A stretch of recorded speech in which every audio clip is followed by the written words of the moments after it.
All right, good morning, everybody. So grateful that you are here. Thank you so much for joining us today, joining me today.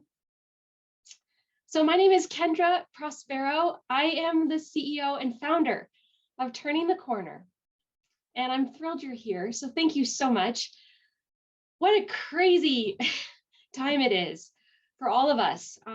Really fascinating time for us here at Turning the Corner, for sure.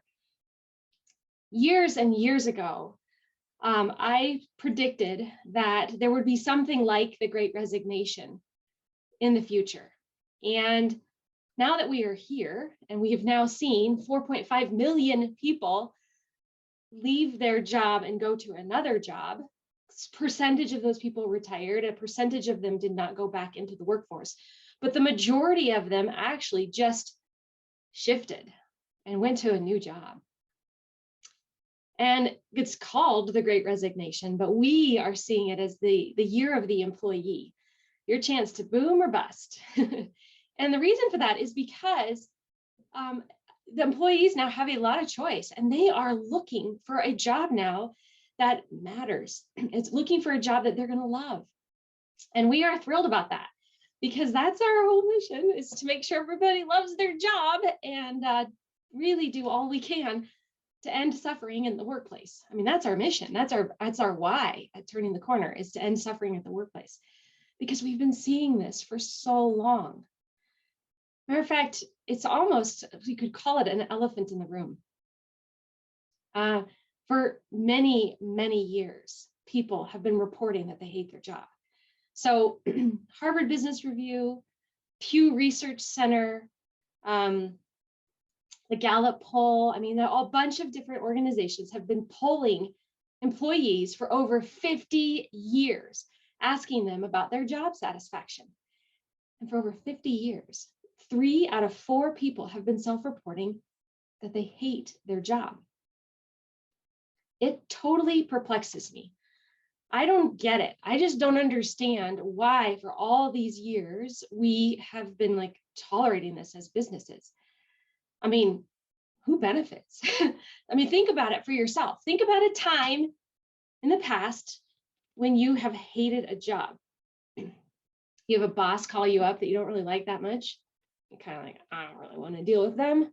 Or perhaps you have a customer who's a little bit snarky call up and you're like, forget it. You got a quirky colleague maybe, and they reach out and ask for help. You don't want to help. You're not on the lookout for revenue opportunities. You're not looking for ways to cut costs. Like, nobody benefits from people hating their job. And yet for 50 years, the elephant in the room has been that we've been tolerating that. But think about the opposite. Think about when you have loved a job. Your boss calls up, maybe they're a little bit of a micromanager, or they're a little bit difficult, but you're all in with them because you love the job. You've got that customer that's a little snarky, man, you're problem solving. You've got a quirky colleague, you're in helping them because you're in community together. You care for each other. You care about your customers. You care about the work you're doing. I mean, everybody wins when you love the job. So, but for all these years, we've been polling people and they hate their job. And we've been hearing this anecdotally. I mean, I've been kind of hearing this since I was even a kid. So when I was a kid, I was maybe 6 or 7. I don't remember exactly my age, but I was helping my parents with a dinner party. I was probably handing out drinks. I mean, it was the 80s. And I remember walking around asking people what they did and why they did it. And I would then say, well, when they said, oh, I hate my job, because I would ask them that too, then I usually would get sort of shuffled out of the room. But I have been curious about the work people have been doing since I was little, which is, naturally why I became a software engineer for IBM. No, I actually didn't follow my calling. I did this technical work at IBM for a long time, but was always drawn to helping people inside IBM with their careers and mentoring them and supporting them. And then finally, at the end of my tenure there, I got put in a role on the HR team in leadership development. And I found my calling. I found what I'm really wired to do. But now all these years of working and all these years of being curious about the work people do, I've built this database of knowledge around jobs and how I think HR should be done and how recruiting should be done. And so I turned it into a business, turning the corner. That's why we're all here together. But over the years, I've tried to, I do have, kind of an analytical mind. So I've tried to narrow it down in terms of, why do people really hate their jobs? And what can we do to actually support the companies so that this situation, like what we're in right now with the Great Resignation, is prevented, or even better yet, it's not the Great Resignation, but it's the Great Attraction. It's a time for companies to come together and actually attract awesome talent, keep amazing employees. But there are reasons why people hate a job, and it's pretty simple. There's actually 13 reasons why they hate a job, and 10 of them are really pretty darn easy to fix. The first ones are that people are overmanaged or they're undermanaged. When we talk with job seekers and we talk with individuals, this comes up probably number one reason why someone hates a job. They're either micromanaged or they're undermanaged, ignored, or they have a seagull manager. Everybody knows what a seagull manager is. It's that person that swoops in, makes all this noise and craps on everything, makes a big old mess, and then says, "I'm out of here. Good luck with that." Nobody likes to work for that. Those are two main reasons why people really hate a job. Now, other reasons that people hate a job is that they hate their team or they hate their manager. They just do not feel in community with the people that they're working with. Now, this is really easy to fix. Getting people trained in terms of being a good manager. And then really the simplest thing is just to care for each other. We oftentimes will hear people say, "Oh, it's like a family." It's not a family, it's work. You do fire people in your work, but you can create community where people feel connected. They feel like they're thriving. They feel like they matter. And the work they do matters. Other reasons that people hate a job, though, are that they don't really understand the goal. I mean, we hear this a lot with a lot of the companies we work with, is they'll have a great strategic plan, but it doesn't trickle down. And so the individual employees don't know anything other than just make money. That's not a goal. Nobody can align themselves with that. They need to have more clear ideas of why the work they're doing matters. So they either don't see how to achieve the goal, or they don't understand the goal, or they don't see how they fit with the goal. And so they end up not loving their job. And then their last reasons that people hate a job is that the work is just too hard, the work is boring, or life is too hard. Life is too hard. They're not getting paid enough. They're traveling too far. They don't feel like the work that they're doing is within their skill set, or they're bored by it. Or if, like for me at IBM, I mean, if I can be really honest with you, I really wasn't the best software engineer. I wasn't very good at it. It was really hard. And I didn't have the natural wiring to really go after it and want to just figure out how to be the best programmer in the world. Just really wasn't that, I wasn't that into it. And I didn't really love my job. And now I do. Now I love my job. So that's on the individual side. Those are all the reasons that someone really hates a job. But on the flip side, what's happening with companies? If you're experiencing any of these things as a company, then we need to figure out how to address it, because it's on both sides. There might be an urgent need to fill positions. You might be struggling really hard to just get these roles filled, and it's causing you to not be able to maybe fulfill what you need to do for customers, or fulfill what you need to do for your organization. Or perhaps you are getting candidates in, but they're just not the quality candidates. And so you're still then in this urgent need to fill positions, and you're still not able to deliver to your customers. Or maybe there's an inability to keep people. Maybe you have a revolving door of talent. They shouldn't have that. You shouldn't have people leaving your organization. If that's the case, it's expensive, so expensive to be losing people. Retention is, by the way, your best recruiting strategy. We know this for sure. But if you're losing people, you're going to be in this perpetual cycle of struggling with recruiting. You may not have even high-performing employees. You may have employees where you just know in your heart They're not performing at the level that you really need them to perform at.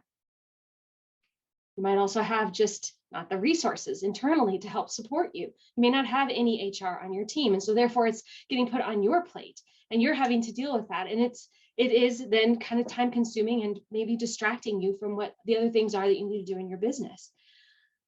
You may have a feeling that there's just poor culture. You may notice that there's like silos in the company. Teams are just not working together. It's an us versus them feeling. Or it might just have kind of an undefined or maybe a misaligned culture. These are all things that we're hearing from our customers during this period. So on one side, we hear from the individuals on why they hate their job. And on the other side, we're hearing from our business leaders telling us these things. So what do we do? Well, it's a lot of things we need to do, and we need to do it together. So for the next year, we are going to be working alongside you, offering these types of webinars on a monthly basis to cover individual topics that we know lead to people loving their job, connecting with the organization, and ultimately staying. Your retention will go up significantly. Each one of these topics, though, requires an hour to 2 hours in and of themselves. So I'm going to give just an overview of that today, and then we're going to dive into it over the course of the year together. Now, let me tell you something. I think a little bit differently than other people do. And I know this now about myself. As a leader and as a CEO, I find myself constantly in a state of juggling. And I don't mean juggling in a negative way. I mean, if you've ever juggled, which I actually do know how to juggle, but if you've ever juggled, you can't focus on just one of the balls. You have to actually constantly change your focus from one ball to the next. There's not one ball that gets more than the others. That's how I feel as well. I've got 3 balls. I am always juggling. When I think about turning the corner in my business, my staff, my team, my products, I'm always thinking about this. I'm thinking about cash, where to spend it, where to find it.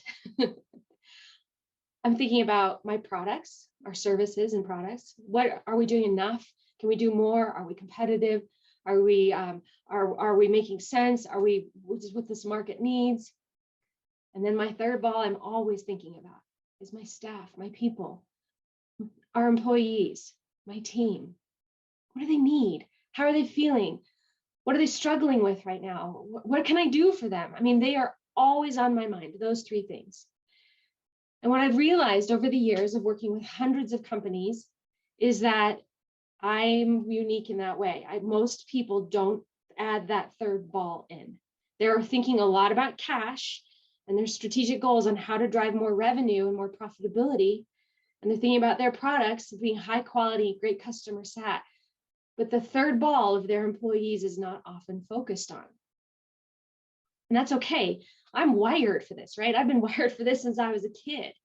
So it's okay if that's how your brain works, where you're more focused on those first 2. But if you're not focused on the 3rd and you're not naturally wired for that, you need somebody on your team to focus on that.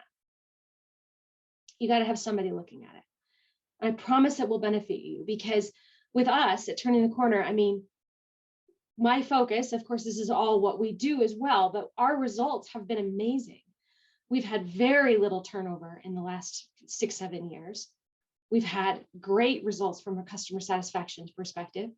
We have an incredible reputation, which I'm just so proud of. And we've been very successful from a financial perspective. So it works. It helps the business in many, many ways when you focus on that 3rd ball, because you end up with higher productivity from your employees. You end up with a better culture, which means you have less turnover, and you have a strong talent pool because people want to come work for you when you focus on your people. So where I want to begin with today is actually helping you think through, what is your people roadmap?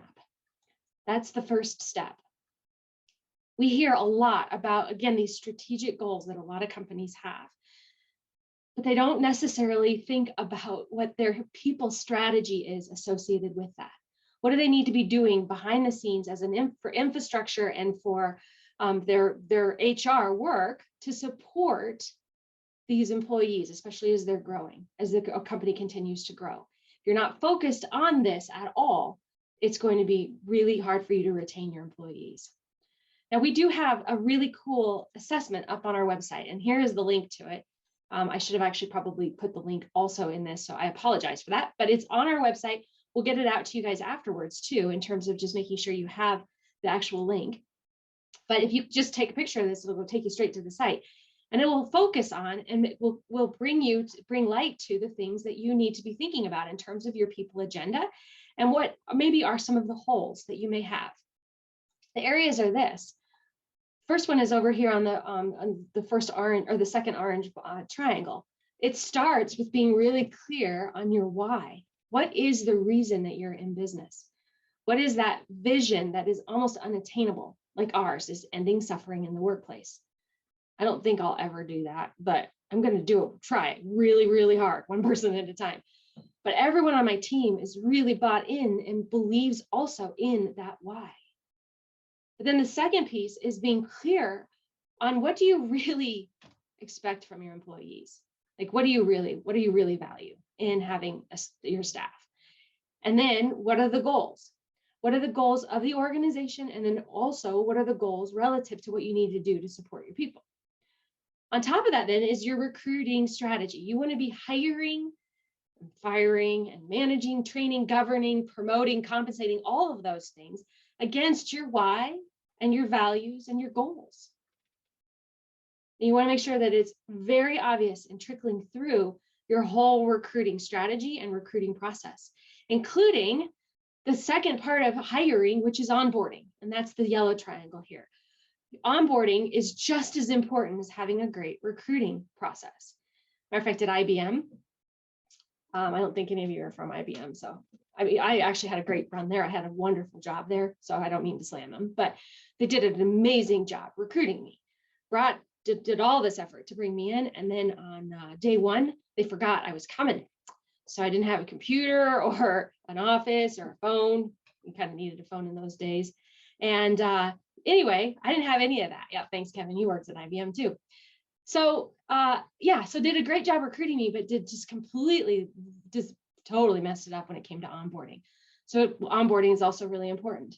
But then on top of that, you want to make sure you have the right HR policies. HR should not be ever thought of as like a cop or the person that says, no, you can't do that. No, HR should be that part of your organization that's a profit center, driving productivity, driving retention, and creating that strong talent pool.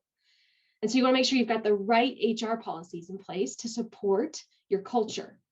One time I was working with a company that was their values and their vision was very innovative, very entrepreneurial, even though it was a big company. It had 300 or 400 employees, which for Colorado is huge. And anyway, they had this entrepreneurial spirit, and then they brought in an HR person, and she started to put in policies that were not entrepreneurial at all. They were very bureaucratic. So they called us in to come and get some help. And I ended up firing her. she was just not the right fit for the company. She's a great HR person, just not the right fit for that particular environment because the policies she was putting in place were bureaucratic and not entrepreneurial. Then as you're growing, you're going to end up then promoting people into management. Very rarely do you hire a manager just from the external to come in.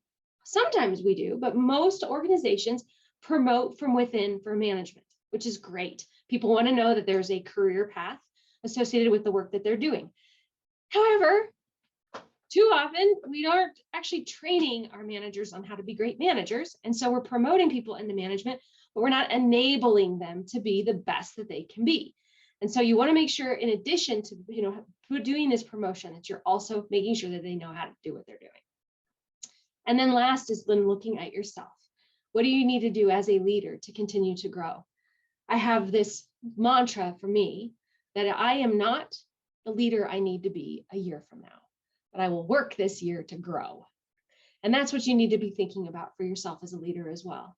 So when you take this assessment that I put out on my prior slide, you're going to see it broken out by these categories, and then you'll have an idea of where you really need to begin. And so that's what I hope that you're going to do here at the end of this webinar. But what we're going to then talk about over the course of this whole year here are each one of these categories. And it's going to start with actually your goals and how you align your goals with your strategic plan and your people agenda. Now, I don't know why this is, but so many people just do not set goals. I mentioned this a few minutes ago, but I'm not kidding you. If you do not have a strategic plan and you do not have a clear idea of how everyone fits in with that, you are hurting your organization significantly. There is not a person on this planet who does not want to know that the work that they're doing matters. We all feel that way. And without a goal, something to keep their eye on, something to focus on, like basically like a mountain, right? Off in the distance. I don't know exactly how you're going to get to that mountain, but you can see it. That's a goal. You've got to set those goals. And then they've got to trickle down. So one of our customers is in the restaurant industry. And one of the particular things that they look at is, how do we set goals for, baristas and for bussers and for some of the wait staff? Like, what's the point of having a goal? Oh, it's so many good points to having a goal. Like, what about customer satisfaction? What if you set up a goal where every month you had to memorize or you had to learn the names and maybe even the orders of the customers that were repeat customers?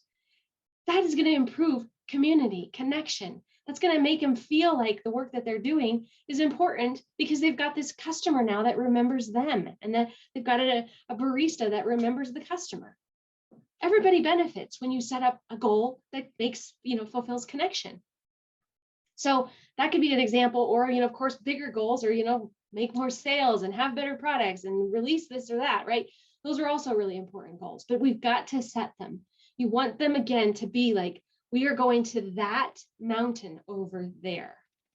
I actually don't know what that mountain is, but because I'm a native, Colorado native, and I don't know anything about the mountain range. I'm third generation, actually Coloradoan, which is just a little side thing there, but you get the idea. Like, you've got to know what mountain you're going for, but then don't micromanage how they get there.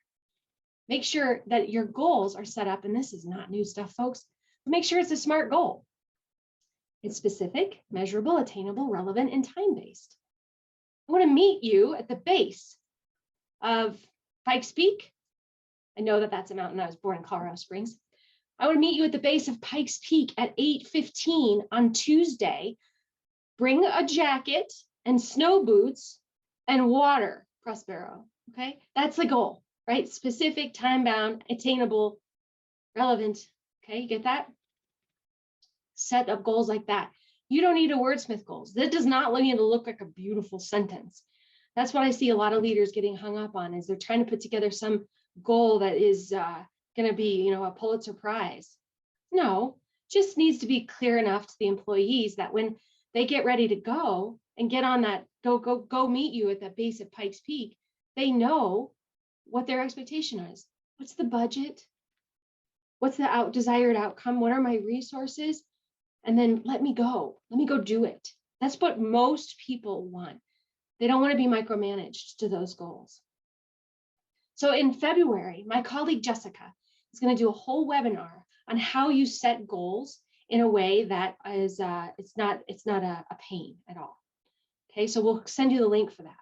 Setting goals, though, is so important. And then I also want you, in the year of the Great Resignation or the Great Attraction, I want you to be thinking about what you also need to incorporate in for your people. Based on that assessment that you're going to take, you're going to see where your holes are and add that into your strategic plan. Because even if you're missing some of those things now, when your employees see that you care enough to bring that in and you pulled it into your strategic plan, that can make a huge difference. That effort means a lot to your staff, and they will more likely than not be willing to stay and see what happens. But you got to follow through with it too. So Jessica's going to talk about that in February. Then next is going to be what we do then in March. It's great to have goals. You got to have those. But it's also really important that you know what your real values are. Now, I emphasize that word real because, man, do I see values. I mean, there's something about trees. People love trees when they're talking about their values.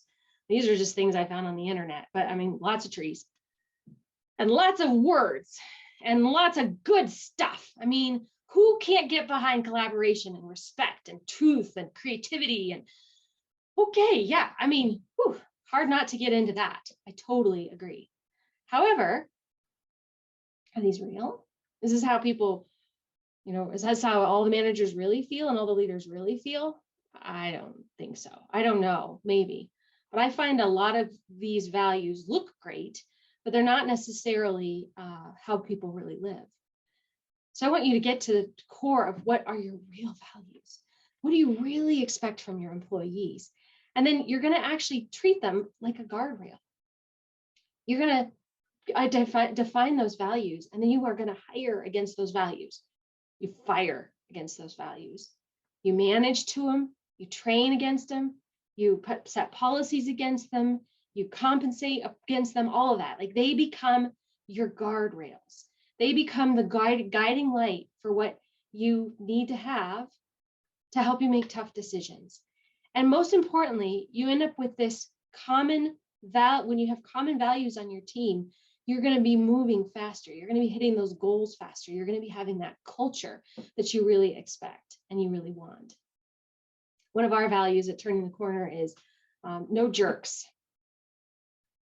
That one's been an interesting one. People love that one. I love it too. And what it means for us is no jerks on our team, which kind of shows up as being really ego-free. We check our egos at the door. We collaborate really well. Like, it's interesting how it shows up when we say no jerks. And it also means no jerks as customers. And so sometimes we end up with customers that just do not care about their employees and do not care about making their place a great place to work. And so when we see them show up like that, we know are probably not a very good fit for each other. Excuse me. I just got a little tickle in my throat. I haven't talked this much in years, literally. Okay. Excuse me. Okay. Anyway, you get the idea of values. They're really important. And so we're going to spend March working on that together. I'm going to run a whole webinar on how you figure out what your values really are. Hopefully we'll get through at least 3. You may have 4 or 5 values, but you'll at least know how to do it in a way that you can finish it out for all 4 or 5 of them. So that's what we're going to do in March. And then in April, we're going to talk about how you hire against that. So your hiring needs to actually be a process. And how do you hire against your values? How do you hire against your why? What do you do there? What are the questions you ask in an interview? How do you follow up with candidates in a way that you're creating a desirable experience for them from day one, and actually even pre-day one? And so the hiring process we're going to go through together is actually going to look like this. We're going to talk about the process that's kind of more generic, but we'll go into even more detail so that you can create your own hiring process that's more sophisticated. It starts with being clear on what does a perfect candidate look like, and you're going to be interviewed for that. We're going to teach you how one of your colleagues will interview you for what this perfect employee looks like. Then we're going to figure out how you write a job advertisement or a job description that is really appealing to the market and that is swipeable. And so then you have, how do you advertise it? Where do you advertise? There's so many job boards now. So how do we actually do that?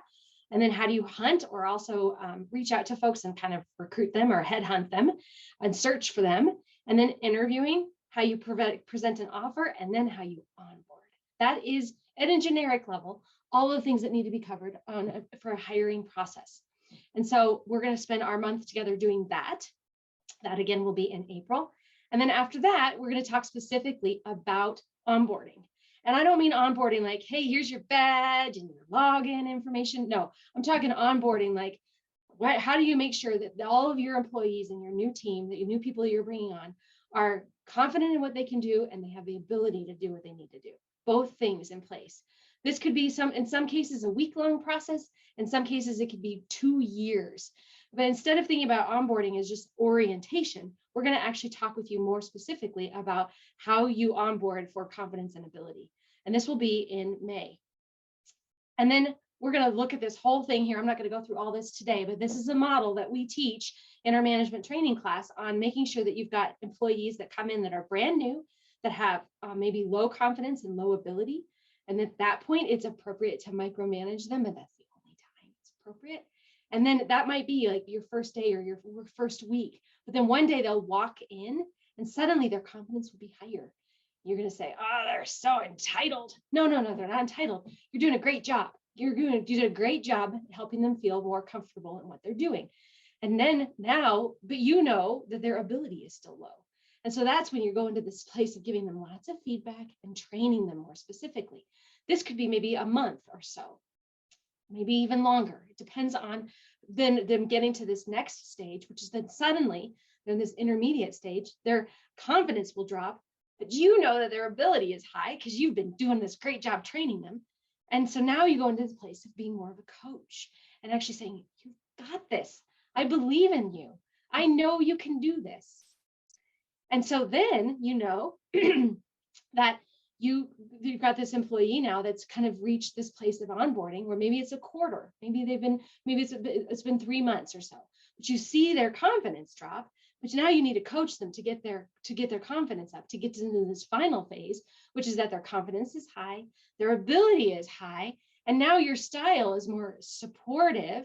And maybe this is like the first year of their employment. But I want you to think more like this when it comes to onboarding. So that's what we're going to do in May together, is to work on a more detailed onboarding plan. From there, then, in June, there's a lot of updates, a lot of things that happen in June, on June 1st. And so we're going to actually just go through a little bit around your HR policies and also update you on any new laws that have come into play, labor laws that are important for you to know here in Colorado. And so June's webinar will be a little bit more tactical around going through some specific things there. And then also will also be more around like compensation and benefit trends and things that we're seeing in that area. And then in July, we're going to talk about how you build a more competent management team. We're going to talk with you about the 6 skills that are needed for all new managers to make sure that they are successful at being a good manager. So we're going to talk through that and share with you, again, our areas around how we solve the problems around being micromanaged or overmanaged. If the work is too hard, the work is too boring, all of those things that make people hate a job, it actually comes down to having really well-trained managers. So we're going to spend some time on that. And then we're going to go into yourself as a leader. And we're going to talk to you about what we need to do to continue to grow as leaders and introduce an amazing tool called the ELI, the Energy Leadership Index, to help give you some insights into where you are as a leader and how you can even be better and how you can continue to expand your mind to be the leader that you need to be a year from now. And so we'll spend some time in August really diving into all of that. Now, that's a lot of material, and I hope you stick with us for the year because we've got so much to work on together here to make sure that you've got an organization where people are not leaving, but they're an organization where they feel connected, they feel committed, and they feel like they're good at the job, they're competent. When all those things come together, I promise you that you're going to end up with an organization that is thriving and not just surviving. It's actually doing great. And you're not losing people, but you're gaining even better talent. So stick with us. Keep your eyes on our website. Please start off the year by taking that assessment with us and help us see what we need to do to support you through the year. So if there's any questions, of course, reach out. Again, here is the QR code for a link directly to our site for that assessment specifically. And then from there too, if you want to just chat and you want to go a little bit more in depth around the areas where you need some support, of course, we're here to do that as well. Thank you so much for your time. I really appreciate it. And we will see you in February. Oh, sorry, I got in the way there. February 15 for goals that you don't have to groan about, helping you set your goals that you don't have to groan about. All right. Thank you, everybody. We'll see you soon.